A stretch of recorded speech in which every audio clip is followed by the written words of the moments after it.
Assalamualaikum warahmatullahi wabarakatuh. Alhamdulillahirrabbilalamin. Wassalatu wassalamu ala ashrafil anbiya'i wal mursalin wa ala alihi wa sahbihi ajmain, amma ba'du.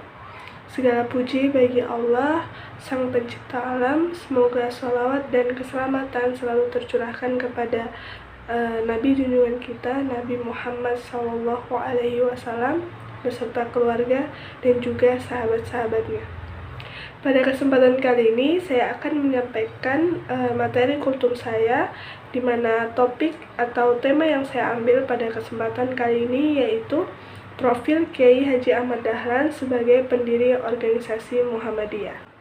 Jika kita mendengar kata Muhammadiyah, tentunya sudah tidak asing lagi bagi kita semua. Muhammadiyah adalah organisasi Islam tertua di Indonesia dan juga merupakan sebuah organisasi yang bergerak dalam bidang sosial masyarakat, seperti pada bidang pendidikan dan juga kesehatan. Berdirinya organisasi ini tentunya tidak lepas dari peran seorang Kiai Haji Ahmad Dahlan. Ya, beliau merupakan pendiri dari organisasi Muhammadiyah. Bernama asli Muhammad Darwis, beliau merupakan seorang sosok yang sangat cerdas dan juga inspiratif. Itulah sebabnya pada materi kultum kali ini saya mengangkat beliau sebagai tema atau topik. Alasan saya mengambil Kiai Haji Ahmad Dahlan sebagai materi kultum saya pada kesempatan kali ini yaitu yang pertama, karena beliau merupakan seorang organisatoris. Dapat kita lihat dari rekam jejak beliau membentuk sebuah organisasi yang diberi nama Muhammadiyah. Muhammadiyah sendiri memiliki arti atau makna pengikut Nabi Muhammad SAW. Beliau membentuk organisasi ini bertujuan agar dalam berdakwah bisa lebih mudah dan juga lebih terarah. Selain itu, organisasi Muhammadiyah ini juga merupakan wadah atau tempat untuk beliau dan juga murid-muridnya dalam melakukan aktivitas sosial pada masa itu. Gerakan dari organisasi ini juga didasarkan pada ayat-ayat Al-Quran, salah satunya yaitu Surat Ali Imran ayat 104. Selain membentuk sebuah organisasi, beliau juga membangun relasi atau membangun ukhuwah dengan organisasi lainnya. Pada masa itu, beliau bergabung dengan gerakan Budi Utomo. Hal tersebut menunjukkan bahwa kita sebagai makhluk sosial sejatinya membutuhkan bantuan dan juga support dari orang lain.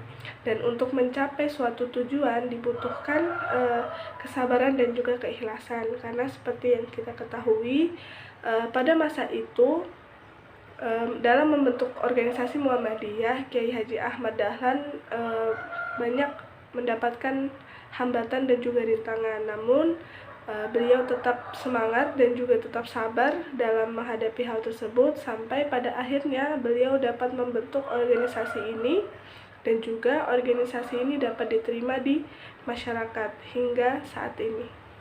Alasan saya yang kedua mengapa saya mengambil profil Kiai Haji Ahmad Dahlan yaitu karena beliau merupakan seorang pembaru Islam.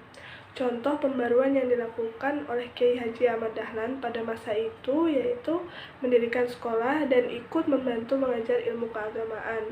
Selain itu, beliau juga melakukan pembaruan lain seperti mendirikan masjid, menerbitkan surat-surat kabar yang memuat tentang ilmu agama Islam. Kemudian pada bidang pendidikan, beliau juga mendirikan madrasah yang diberi nama Madrasah Ibtidaiyah Diniyah. Nah, pada sekolah tersebut, beliau tidak hanya mengajarkan tentang ilmu agama Islam, tetapi beliau juga menggabungkan antara pendidikan agama Islam dan juga pendidikan umum. Hal tersebut menunjukkan bahwa Kiai Haji Ahmad Dahlan sangat mementingkan pendidikan pada masa itu. Alasan saya yang ketiga mengapa saya mengambil profil Kiai Haji Ahmad Dahlan yaitu perjuangan beliau dalam berdakwah yang sangat tidak mudah. Seperti yang kita ketahui, perjuangan Kiai Haji Ahmad Dahlan dalam berdakwah tidaklah mudah. Pada masa tersebut, budaya masyarakatnya masih sangat kental. Contohnya seperti berdoa di makam para leluhur, membawa sesajen, kemudian menaruh sesajen di bawah pohon dan berdoa di pohon tersebut. Nah, budaya-budaya seperti inilah yang ingin diberantas atau dihilangkan oleh Kiai Haji Ahmad Dahlan. Karena dalam ajaran Islam sendiri tidak mengajarkan hal-hal tersebut. Selain itu, beliau juga pernah memperbaiki kiblat masjid yang salah dan menjelaskan kepada para khotib dengan menggunakan peta atau atlas bahwa arah dari kiblat masjid tersebut salah. Namun, beliau justru dicemooh dan dianggap salah karena menentukan arah kiblat menggunakan peta atau atlas yang dibuat oleh orang kafir. Budaya yang masih sangat kental pada masa itu dan usaha Kiai Haji Ahmad Dahlan dalam berdakwah dan melakukan pembaruan tentunya menimbulkan konflik. Bahkan langgar atau tempat beliau mengajar dihancurkan oleh masyarakat pada saat itu karena Kiai Haji Ahmad Dahlan dianggap sebagai kiai kafir. Namun di balik itu semua beliau tetap sabar dan ikhlas sampai pada akhirnya beliau dapat atau mampu membentuk sebuah gerakan, yaitu yang kita kenal sekarang sebagai Gerakan Muhammadiyah atau organisasi Muhammadiyah, dan organisasi tersebut mulai diterima di masyarakat. Itu saja 3 poin yang dapat saya jelaskan pada kesempatan kali ini. Kurang dan lebihnya mohon maaf. Terima kasih. Billahi fisabil haq fastabiqul khairat. Wassalamualaikum warahmatullahi wabarakatuh.